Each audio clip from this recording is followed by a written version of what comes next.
কাশ্মীর ও লাদাখ ইস্যুতে ভারত পাকিস্তান কথার লড়াই। অঞ্চল দুটিকে পুরনো অমীমাংসিত বিরোধ বলায় ক্ষোভ নয়াদিল্লির, ইসলামাবাদকে বৈশ্বিক সন্ত্রাসের কেন্দ্র আখ্যা। ভেনেজুয়েলা সরকারকে বিদেশি সন্ত্রাসী সংগঠন আখ্যা মার্কিন প্রেসিডেন্টের। নিষিদ্ধ ঘোষিত তেলবাহী ট্যাঙ্কার চলাচলে পূর্ণ নিষেধাজ্ঞা আরোপ। তীব্র শীতে বিপর্যস্ত গাজার ফিলিস্তিনিরা, ঠান্ডায় শিশুর মৃত্যু, চুক্তির পরও উপত্যকায় সহায়তা প্রবেশে ইসরায়েলি বাধার অভিযোগ। এবং অভিবাসী আটক কেন্দ্রে বন্দীদের ওপর অমানবিক আচরণ ঠেকাতে ব্যর্থ যুক্তরাজ্য সরকার, বাংলাদেশি ও মিশরীয় নাগরিকের মামলার পর যুগান্তকারী রায় ব্রিটিশ হাইকোর্টের। তীব্র শীতে বিপর্যস্ত গাজার ফিলিস্তিনিরা, ঠান্ডায় জমে এক শিশুর মৃত্যু হয়েছে। উপত্যকার এক এলাকায় ধ্বংসস্তূপ থেকে একই পরিবারের ৩০ সদস্যের মরদেহ উদ্ধার করা হয়েছে। গাজার সিভিল ডিফেন্সের দাবি, ২০২৩ সালের ডিসেম্বরে ইসরায়েলি বিমান হামলায় নিহত হন তারা। এদিকে জাতিসংঘ নিরাপত্তা পরিষদে একাধিক সদস্য রাষ্ট্র ইসরায়েলি বসতি সম্প্রসারণ ও সহিংসতার রেকর্ড বৃদ্ধির নিন্দা জানিয়েছে। অন্যদিকে তেল আবিব সফরে গিয়ে গাজা যুদ্ধ বন্ধে যুক্তরাষ্ট্রের প্রস্তাবের প্রতি সমর্থন পুনর্ব্যক্ত করেছেন ভারতের পররাষ্ট্রমন্ত্রী এস জয়শঙ্কর। ইসরায়েলি অবরোধ ও সহায়তা সংকটের মধ্যে আগে থেকেই চরম মানবিক বিপর্যয়ের মুখে গাজা। এর মধ্যে শীত ও বৃষ্টি যেন মরার উপর খাড়ার ঘা। ধ্বংসস্তূপ আর সহিংসতায় একের পর এক প্রাণহানির খবর আসছে উপত্যকাটি থেকে। এরই মধ্যে গাজায় প্রচণ্ড শীতে মৃত্যু হলো এক শিশুর। হাইপোথার্মিয়ায় ভুগে শিশুটি মারা গেছে বলে জানা যায়। এর পাশাপাশি বৃষ্টির কারণে একটি ভবন ধসে পড়লে হতাহতের ঘটনা ঘটে। টানা শীতকালীন ঝড় ও ভারী বৃষ্টিতে গাজার শরণার্থী তাঁবু ও অস্থায়ী আশ্রয়গুলো পানিতে তলিয়ে গেছে। নিরাপদ বাসস্থানের অভাব ও পর্যাপ্ত ত্রাণ না থাকায় পরিস্থিতি আরও ভয়ঙ্কর হয়ে উঠছে বলে জানিয়েছে স্থানীয় কর্তৃপক্ষ। চলমান পরিস্থিতিতে গাজা সিটির আল রিমাল এলাকায় ধ্বংসস্তূপ থেকে একই পরিবারের ৩০ সদস্যের মরদেহ উদ্ধার করা হয়েছে বলে জানিয়েছে সংবাদ মাধ্যম TRT world. Gaza civil defence জানায়, সালেম পরিবারের সদস্যরা ২০২৩ সালের ডিসেম্বরের ইসরায়েলি বিমান হামলায় নিহত হন। এদিকে জাতিসংঘ নিরাপত্তা পরিষদে একাধিক সদস্য রাষ্ট্র ইসরায়েলি বসতি সম্প্রসারণ ও সহিংসতার রেকর্ড বৃদ্ধির নিন্দা জানিয়েছে।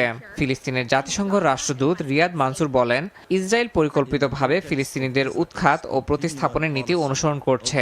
তিনি অভিযোগ করেন, দখলদাররা ইসরায়েলি সেনাবাহিনীর সহায়তায় সাধারণ ফিলিস্তিনিদের লক্ষ্যবস্তু করছে। একই সঙ্গে হামাস ইসরায়েলের যুদ্ধবিরতি লঙ্ঘনের অভিযোগ তুলে বলছে, এতে চুক্তির দ্বিতীয় ধাপ ভেস্তে যেতে পারে।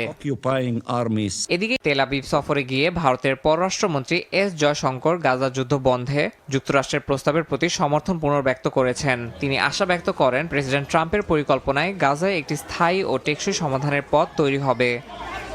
ভেনেজুয়েলা সরকারকে বিদেশি সন্ত্রাসী সংগঠন হিসেবে আখ্যা দিয়েছেন মার্কিন প্রেসিডেন্ট ডোনাল্ড ট্রাম্প। একই সঙ্গে যুক্তরাষ্ট্র কর্তৃক নিষিদ্ধ ঘোষিত তেলবাহী ট্যাঙ্কার ভেনেজুয়েলায় প্রবেশ ও বের হওয়ার উপর নিষেধাজ্ঞা আরোপ করেছেন তিনি।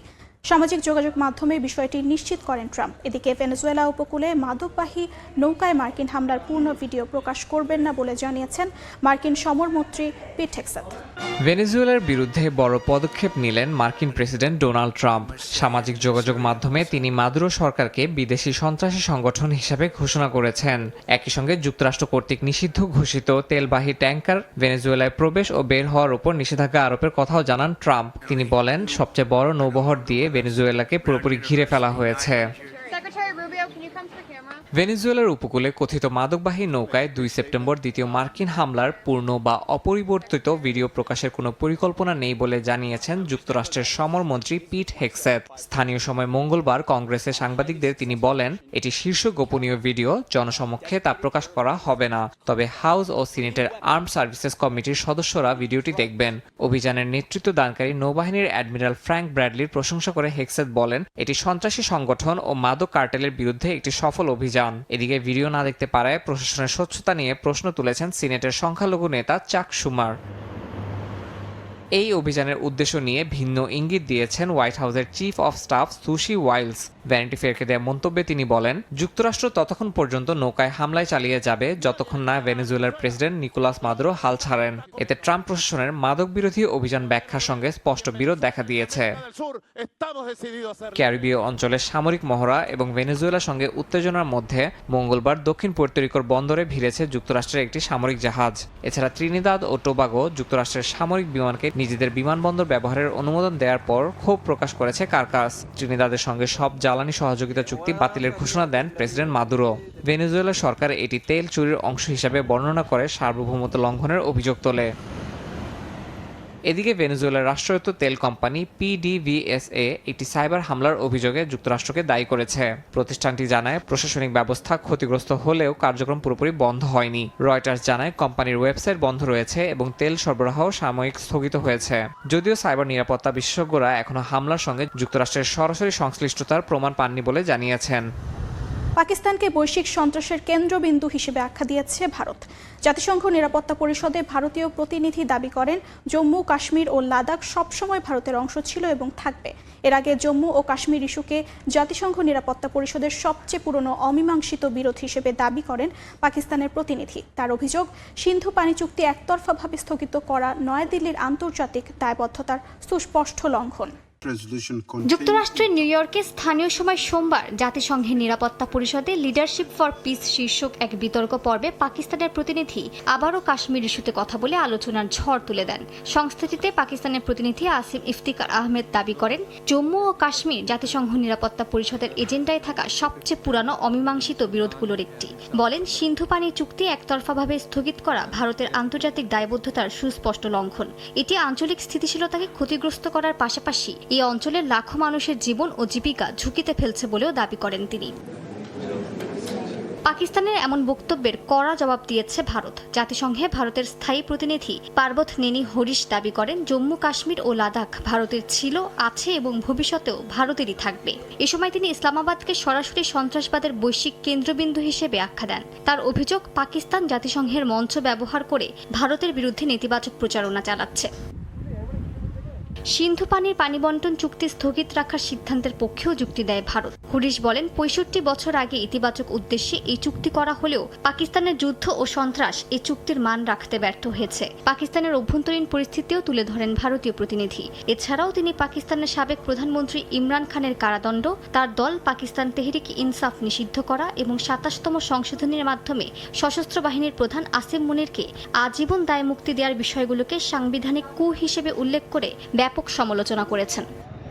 যুক্তরাজ্যের অভিবাসী আটক কেন্দ্রগুলোতে বন্দীদের ওপর অমানবিক ও অসম্মানজনক আচরণ ঠেকাতে ব্যর্থ হয়েছে দেশটির স্বরাষ্ট্র মন্ত্রণালয়। আটক ব্যক্তিদের সুরক্ষার কাঠামোকে অবৈধভাবে ব্যর্থ আখ্যা দিয়ে যুগান্তকারী রায় দিয়েছেন দেশটির হাইকোর্ট। রায়ে বলা হয়, বন্দী অভিবাসীদের শারীরিক ও মানসিক অসুস্থতা নিয়ে বছরের পর বছর অবহেলা করেছে প্রশাসন।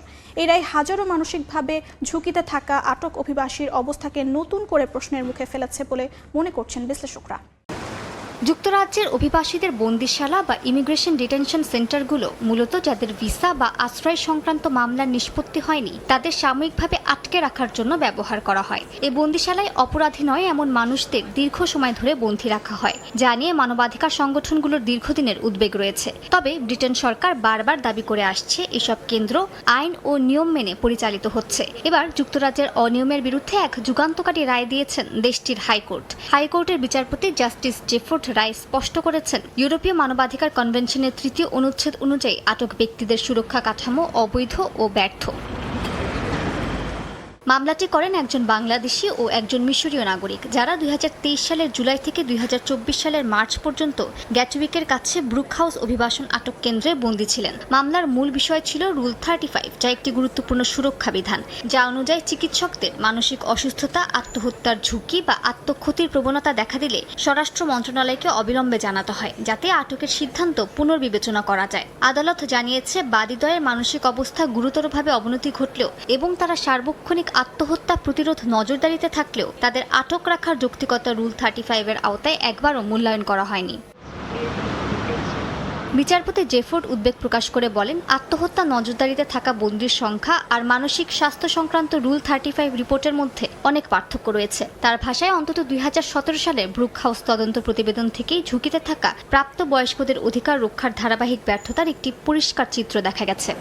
ফিলিস্তিন, সিরিয়া সহ ৬টি দেশের নাগরিককে নিষেধাজ্ঞার তালিকায় অন্তর্ভুক্ত করেছে যুক্তরাষ্ট্র। স্থানীয় সময় মঙ্গলবার মার্কিন প্রেসিডেন্ট ডোনাল্ড ট্রাম্পের নতুন নির্বাহী আদেশের কথা নিশ্চিত করে হোয়াইট হাউস। ট্রাম্প প্রশাসনের ভাষ্যমতে এটি যুক্তরাষ্ট্রের অভিবাসন নিয়ন্ত্রণে চলমান কঠোর অভিযানের অংশ। অভিবাসন নীতিতে আরও কঠোর অবস্থান নিল যুক্তরাষ্ট্র। প্রেসিডেন্ট ডোনাল্ড ট্রাম্পের নতুন নির্বাহী আদেশে ভ্রমণ নিষেধাজ্ঞার তালিকা সম্প্রসারিত করা হয়েছে। স্থানীয় সময় মঙ্গলবার হোয়াইট হাউস জানায় নতুন করে 6টি দেশের নাগরিকদের যুক্তরাষ্ট্রে প্রবেশে নিষেধাজ্ঞা দেওয়া হয়েছে। দেশগুলো হলো ফিলিস্তিন, সিরিয়া, বুরকিনা ফাসো, মালি, নাইজার ও দক্ষিণ সুদান।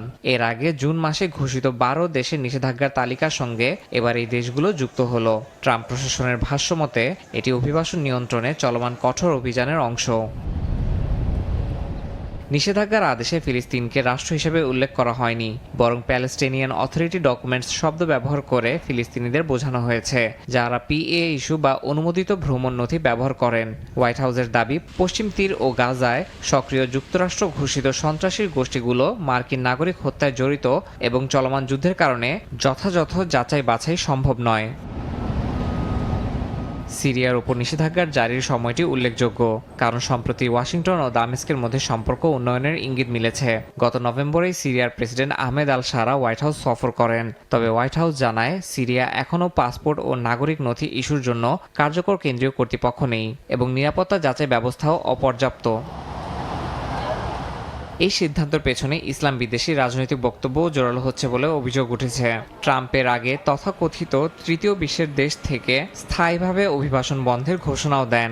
এদিকে মার্কিন গোয়েন্দা প্রধান তুলসি গ্যাবার্ড অস্ট্রেলিয়ার হামলার ঘটনা উল্লেখ করে ট্রাম্পের কঠোর অভিবাসন নীতির প্রশংসা করেন। সমালোচকদের মতে এসব পদক্ষেপ মুসলিম অধ্যুষিত দেশগুলোকে লক্ষ্য করে নেয়া রাজনৈতিক সিদ্ধান্ত, যা যুক্তরাষ্ট্রের ভেতরে ও বাইরে তীব্র বিতর্ক সৃষ্টি করছে।